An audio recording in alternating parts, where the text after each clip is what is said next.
Και από αυτό το σημείο, μιας και είμαστε κοντά στις 2.000 άτομα, τραβήξτε μου ένα βίντεο το βράδυ όσοι είσαστε ξενύχτιδες και στείλτε μου τον κόκκινο ουρανό. Στείλτε μου τους περίεργους ήχους.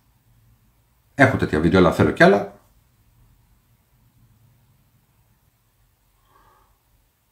Επίσης, επειδή και διάφοροι γράφετε κάποια πράγματα, ναι, σας παρακαλώ πάρα πολύ, όποιοι ακούνε το Σάββατο ένα βόμβο, οτιδήποτε άλλο, μπορείτε να τραβήξετε ένα βίντεο, το φως, οτιδήποτε άλλο. Έχω στοιχεία για το καφέ χιόνι στη Βόρειο Ελλάδα. Θα σας δείξω και βίντεο που τα έχει στείλει μια φίλη της Ανοπέας Τατραπού. Μάλλον ένα ζευγάρι είναι. Που πήγαν και εκτός φύσης και με καθαρό αυτοκίνητο, για να μην λέτε ότι ήταν τίποτα βρώμικο και έγινε καφέ. Αλλά θα τα κάνουμε αυτά Τετάρτη ή Πέμπτη σε μια έκτακτη εκπομπή. Σε αυτή την εκπομπή δώστε μου υλικό να μαζέψω.